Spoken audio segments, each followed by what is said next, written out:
రాష్ట్రంలో గడిచిన హయాంలో జగన్మోహన్ రెడ్డి హయాంలో జరిగిన అరాచకాలు వాటన్నిటి మీద పవర్ పాయింట్ ప్రజెంటేషన్ కూడా ఇచ్చారు.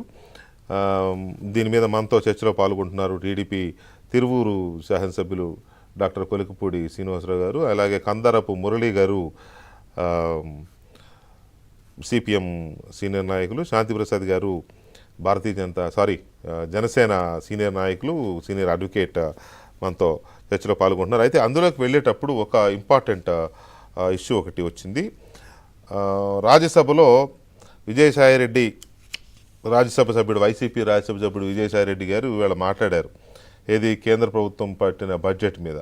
ఆయన అలిగేషన్స్ ఏంటంటే ఏపీకి ఇచ్చింది ఏమీ లేదు, అనవసరంగా ఇచ్చినట్టు ఎన్డీఏ ఎందుకు ఇచ్చారని ఇండియా, ఈ రెండు కూటములు రాంగ్ గేమ్ ఆడుతున్నాయి, ఏపీకి వచ్చింది ఏమీ లేదు, సున్నా అనేది ఆయన అలిగేషన్. సరే, అదేదో ఆశ్చర్యకరమైన ఇదేంటంటే ఆయన పెద్ద చార్టెడ్ అకౌంటెంట్ అంతా తెలుసు అంటారు. మరి 15,000 కోట్ల రూపాయలు కేంద్రం బడ్జెట్లో పెడితే ఆ 15,000 కోట్ల అప్పు అది రాష్ట్ర ప్రజలు కట్టాలంటారు ఆయన. రాష్ట్ర ప్రజలు కట్టే అప్పు రాష్ట్ర ప్రభుత్వం తెచ్చుకుంటుంది. జగన్మోహన్ రెడ్డి ప్రభుత్వం, విజయసాయిరెడ్డి వీళ్ళందరూ కలిసి తీసుకొచ్చినట్టుగా లక్షల కోట్ల రూపాయలు అది రాష్ట్ర ప్రభుత్వం తెచ్చుకుంటుంది. కేంద్ర ప్రభుత్వం బడ్జెట్లో ఎందుకు పెడతారా అప్పు? అయినా సరే, ఓకే అనుకుందాం, అప్పు అనే అనుకుందాం. అది ఏడీబీ బ్యాంకో, నబార్డో, లేకపోతే ఇంకోటో వాట్ ఎవర్, కేంద్ర ప్రభుత్వమే అప్పే తీసుకుంది అనుకోండి. అది బడ్జెట్లో పెట్టారంటే అది కేంద్ర ప్రభుత్వం కడుతుందనే కదా అర్థం. లేదా ఎక్స్టర్నల్ ఎయిడెడ్ ప్రాజెక్ట్స్ కింద 90% కేంద్రం భరించి 10% రాష్ట్ర ప్రభుత్వం భరిస్తుంది. మ్యాక్సిమం అంటే మ్యాక్సిమం అది. దానికి 15,000 కోట్ల అప్పే, దీంట్లో ఏం లేదు. సరే, అదొక ఆస్పెక్ట్. దాని మీద ఆయన చేసిన అలిగేషన్ ఎంత దారుణమైన అలిగేషన్ చేశాడంటే, ఇవాళ రాష్ట్ర ముఖ్యమంత్రి చంద్రబాబు నాయుడు ఈ 15,000 కోట్ల నుంచి కొంత మనీ వెనకేసుకోవడానికి ఇదంతా చేయించుకున్నాడు అనేది విజయసాయిరెడ్డి రాజ్యసభలో ఏమాత్రం నైతికత లేకుండా, ఏమాత్రం బాధ్యత లేకుండా, ఇంక కొంచెం పెద్ద మాటలు కూడా మాట్లాడవచ్చు, కానీ ఆ పెద్దల సభలో ఉన్నాడు కాబట్టి కర్మగాలి అలాంటి మాటలు అనలేని పరిస్థితి. దానికి మనం అనకుండా రాజ్యసభ చైర్మన్ గారే చాలా గట్టిగా స్ట్రాంగ్ డోస్ ఇచ్చారు. నువ్వు సాయంత్రం లోపు ఆధారాలు చూపించు, ఆధారాలు చూపించు లేదా విత్డ్రా చేసుకో, నువ్వు అన్న ఆరోపణలను విత్డ్రా చేసుకో అని అంటే మళ్ళీ నీళ్ళు నమిలేశాడు. అయినా సరే చైర్మన్ గారు వదలకుండా ఒకటికి రెండు సార్లు ఆయన అదే హెచ్చరిక చేసిన తర్వాతనే మాట్లాడనిచ్చారు. మరి సాయంత్రం ఏమైంది, విత్డ్రా చేసుకున్నాడా లేదా? విత్డ్రా చేసుకోవడం అంటే సారీ చెప్పడమే చంద్రబాబు నాయుడికి. విత్డ్రా చేసుకుంటే సారీ చెప్పినట్టే. లేదా రాజ్యసభ చైర్మన్ గారు మరి ఎలాంటి చర్య తీసుకున్నారు విజయసాయిరెడ్డి మీద? అలాంటి స్వీపింగ్ రిమార్క్స్, బాధ్యత లేని రిమార్క్స్, గాలి వాటంగా రిమార్క్స్ చేసినందుకు ఏంటనేది మా Delhi bureau chief Krishna update ఇస్తారు. కృష్ణ, విజయసాయిరెడ్డి చేసిన ఇర్రెస్పాన్సిబుల్ స్వీపింగ్ కామెంట్స్ మీద చైర్మన్ అలాంటి సీరియస్ ఇది ఇచ్చారు కదా, ఒకసారి బయట విందాం. బయట విన్నాక మీ రియాక్షన్ తీసుకుంటాను. Sir, Andhra Pradesh has become a hub of violence in which NDA is also a partner. It is an NDA government led by Telugu Desam Party. And targeted murders, targeted rapes, vandalism, and by a particular caste groups.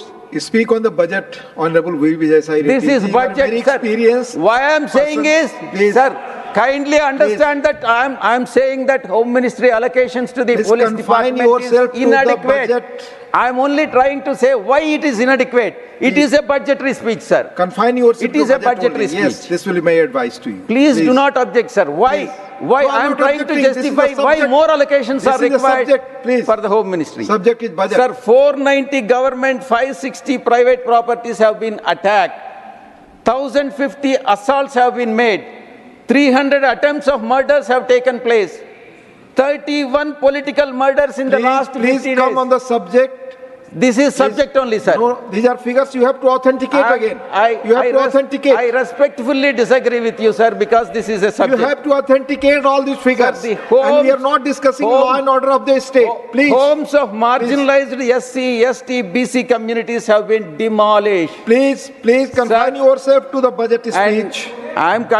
This is part of my budget speech, sir. I'll again remind you, Mahatma Gandhi, sir, if you are, please, I'll request you. If you are going to deny me an opportunity, I welcome you, sir. Please, you used to object such things. If you are going to deny me an opportunity to speak on the budget, I welcome, sir. Please confine yourself. I respect you. I have great respect towards you, sir. Please confine yourself. This may be a budget for Bihar. definitely not for the budget for Andhra Pradesh, sir. So let India parties rectify the mistake what they have committed, and let them in the future discussion, let them not say that this budget is for the state of Andhra Pradesh. By saying so, they are helping the NDA parties. 26,000 has been allocated for roads in Bihar, highways. What is that has been given to Andhra Pradesh? 15,000 crore loan. That too, center is arranging it. I don't know whether Jairam Ramesh ji has to say whether loan can be treated at par with the grant. No. According to me, no. As a chartered accountant, no. Interest is being paid by the state government. Repayment is done by the state government. What is that central government is doing?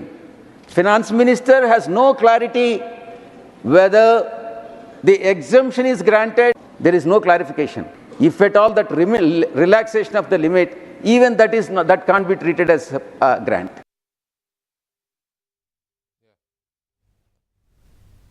Right టెక్నికల్గా చిన్న ఇది వల్ల మా వాళ్ళు సరైన బయట play చేయలేకపోయారు. నేను ఇప్పుడు ఆడియో ప్లే చేసి వినిపిస్తాను విజయసాయి రెడ్డి గారి పైత్యం ఏంటో. Chief Minister wanted to make some money out of it. Oh, no, so please. No, Sir, that is the reason. You have to authenticate all these things. Mr. Vijay. And Chief Minister wanted to make some money out of it. Oh, no, so please. No, Sir, that is the reason. You have to authenticate all these things. Mr. Vijay Sai Reddy, you have to authenticate. Sir, you know you are a very senior member. That is the reality. किसी भी महत्वपूर्ण पद पर बैठे व्यक्ति के बारे में बिना सब्सटेंटिव मोशन के आप नहीं बोल सकते. Please, Sir. you give it in authenticate it, please, by evening. Sir, the third It's a very point. serious allegation. Third point, sir. 2,400. Please, you have to authenticate by evening. Be clear on this. Otherwise, you withdraw. I am talking about I'm the giving you budget, option. sir. Please, okay, no, fine, you speak, but you have to authenticate. అది chief minister దీంట్లో కొంత amount చేసుకోవాలనుకుంటున్నాడు, money వెనకేసుకోవాలనుకుంటున్నాడు అని ఒక sweeping allegation. Sweeping అది కదా, అంతే, అది ఏదో ఒకటి అనాలి కాబట్టి అనేయడం. అది సభ, మనం ఏ సభలో ఉన్నాం, దానికి ఉన్న వాల్యూ ఏంటి, ఎలాంటి వాల్యుబుల్ సభలో మనం ఉన్నాం, ఇలాంటిది ఏమీ పట్టదు. నెల్లూరు సెంటర్లోనో లేకపోతే వైజాగ్ గాజువాక రోడ్డు మీద కూర్చొని మాట్లాడినట్టే మాట్లాడతాడు ఆయన ఎక్కడున్నవాడు. అప్పుడు కూడా అంతే, వెంకయ్యనాయుడు చైర్మన్గా ఉన్నప్పుడు వెంకయ్యనాయుడు గారిని మీ తనువు ఇక్కడ, మనసు ఎక్కడో ఉందని ఒక చైర్మన్ అనే రెస్పెక్ట్ కూడా లేకుండా. సో ఇవన్నీ ఏంటంటే ఒక బజారు మాటల్లాగానే ఉంటాయి సభలో మాట్లాడే మాటలు కూడా. అంతగా చైర్మన్ అడ్డుపడుతున్నా కూడా ఆయనకి ఏమాత్రం రెస్పెక్ట్ లేకుండా మాట్లాడడం, సభలో లేని చీఫ్ మినిస్టర్ మీద అలాంటి కరప్ట్ ఎలిగేషన్స్